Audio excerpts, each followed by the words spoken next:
Welcome back. Now this, can diplomacy solve the Venezuelan crisis? That question has loomed over Vice President Mike Pence's tour across Latin America this week. He spoke out in Buenos Aires last night about how the administration is handling the Nicolas Maduro regime. Watch. The United States will continue to bring the full measure of American economic and diplomatic power to bear until democracy is restored in Venezuela. As the President mentioned a few days ago, the United States has, in his words, many options for Venezuela. But the President and I remain confident that working with all our allies across Latin America, we will achieve a peaceable solution to the crisis facing the Venezuelan people. Joining us right now is former commander of the USS Cole, Kirk S. Lippold. Commander, thanks very much for joining us this morning. Good morning, Maria. Give us your reaction here. I mean, is there anything the U.S. and its allies can do to prevent Venezuela from slipping into this dictatorship? Absolutely. I think that working with our partners down in South America and all the countries that are down there, we continue to try and isolate Venezuela, because the reality right now is that Venezuela is becoming more and more isolated. The countries that are engaged there continue to prop it up, principally Russia and China, because of the strategic resources and minerals that are available there. Slowly, those need to be worked with them to get them to squeeze that off. But when you look at the other South American nations, they want that problem to go away. They want the Maduro issue to be resolved. They want democracy to be restored. And I think Vice President Pence was spot on the mark with what he was saying, in that we can bring a number of things to bear diplomatically and economically to help the South American countries do that. Kirk, how much time do we have? I mean, this is an issue that seems like it's escalating fast. Is this something, are we looking, do we have 6 months, or is it something that needs to be addressed right away? I think that it's one thing where we continue the pressure on the regime itself. When you look at why Venezuela is important, it is becoming a throughput device, principally for terrorist organizations. Hezbollah has been active in South America for a long time.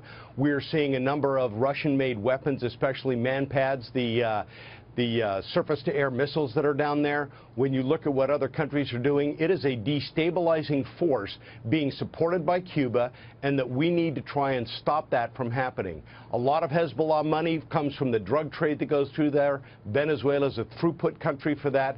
That's what we need to stop and work. So while not an immediate pressing problem, one that has to stay on the radar scope and continuous pressure ratcheted up and applied. Let me ask you, Commander, tough talk now again from Iran this morning. During a television broadcast yesterday, Iranian President Hassan Rouhani said that the country could abandon the nuclear deal, quote, within hours, if the U.S. imposes new sanctions on the country. His comments are coming as UN Ambassador Nikki Haley prepares to review Iranian nuclear activity with UN officials next week. What do you expect we'll find, and your thoughts on them keeping this promise?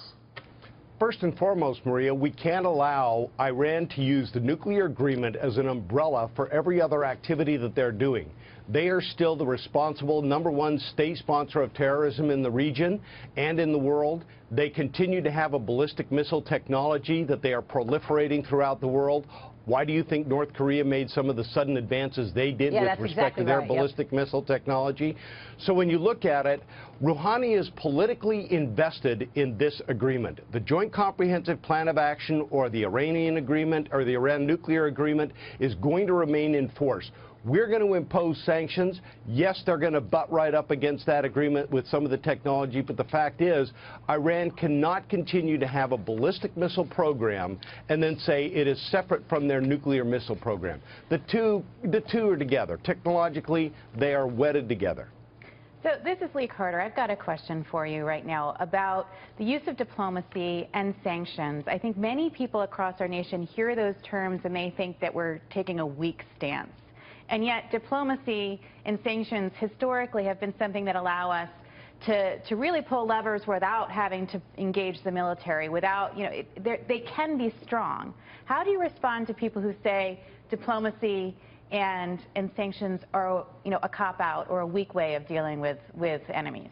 I would say those people, first and foremost, are uninformed. The 4 instruments of national power, diplomatic, informational, military, and economic, truly form the backbone. Military should be the credible and capable last resort. Using diplomacy, using economic levers in order to influence countries and their behavior is something the United States has always engaged in first and foremost. And I don't care what administration it is, we should continue down that path. And we should continue to apply those, especially in the example of China when it comes to North Korea. People should stop looking at North Korea. We need to focus our efforts now on China because they are the key to resolving that nuclear issue with that country. Yeah, it's a great point. And of course, we saw that China get on board with the sanctions just last week against North Korea. That was a positive sign. Commander, good to see you. Thanks so much for weighing in this morning. Thank you, Maria. We appreciate it. Commander Lippold there.